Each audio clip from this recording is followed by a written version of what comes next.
ಈ ಒಂದು ಕವನವನ್ನ ಹಾಡಿನ ರೂಪದಾಗ ನಿಮಗೆ ತಿಳಿಸ್ಲಿಕ್ಕೆ ನಾನು ಪ್ರಯತ್ನ ಪಡ್ತಾನೆ. ಕನ್ನಡ ನುಡಿ ಸಿಂಹ ನುಡಿ ಅನ್ನೋ ಒಂದು ಈ ಸಿನ್ಸಿಕೆ ಅಡಿಯಲ್ಲಿ ಈ ಒಂದು ಗೀತೆಯನ್ನ ನಿಮ್ಮೊಂದಿಗೆ ನಾನು ಹಾಡಲಿಕ್ಕೆ ಪ್ರಯತ್ನ ಪಡ್ತಾನೆ. ನುಡಿ ನುಡಿ ಸಿಂಹ ನುಡಿ ಕನ್ನಡ ನುಡಿ ನಮ್ಮದು,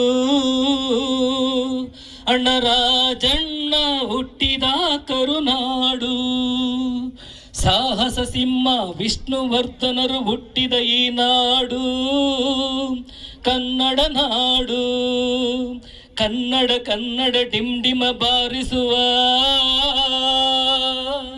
ಕನ್ನಡ ಕನ್ನಡ ಕಹಳೆಯ ಕೇಳಿಸುವ, ನಾವೆಲ್ಲರೂ ಸೇರಿ ಪಾಲಿಸುವ, ನಾವೆಲ್ಲರೂ ಸೇರಿ ಪಾಲಿಸುವ. ನಮ್ಮ ಗಡಿಯಿದು ನಮ್ಮ ಜಲವಿದು ನಮ್ಮ ನಾಡಿದು ಕರುನಾಡು ಚೆಲುವ ನಾಡು.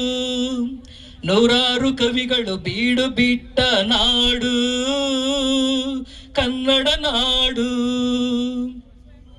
ಅಕ್ಕರೆ ನುಡಿಗೆ ಸಕ್ಕರೆ ಸುರಿವ ನಾಡು ನಮ್ಮ ನಾಡು. ಕನಸು ಕಂಡ ರಂಗಶಂಕರನ ನಾಡು ಕರುನಾಡು. ಬನ್ನಿ ಬನ್ನಿ ಕನ್ನಡ ಉಳಿಸುವ ಬೆಳೆಸುವ, ಕನ್ನಡ ಅನ್ನ ತಿನ್ನುವ ನಾವು ಕನ್ನಡಕ್ಕಾಗೆ ದುಡಿಯೋಣ. ಕನ್ನಡಾಂಬೆಯ ಸೇವೆಯ ಮಾಡಿ ವೀರರ ಕೀರ್ತಿಯ ಉಳಿಸೋಣ. ನಾವು ವೀರರ ಕೀರ್ತಿಯ ಉಳಿಸೋಣ, ವೀರರ ಕೀರ್ತಿಯ ಉಳಿಸೋಣ. ನುಡಿ ನುಡಿ ಸಿಂಹ ನುಡಿ ಕನ್ನಡ ನುಡಿ ನಮ್ಮದು, ಅಣ್ಣ ರಾಜಣ್ಣರು ಹುಟ್ಟಿದ ಕರುನಾಡು. ಜೈ ಕನ್ನಡಾಂಬೆ.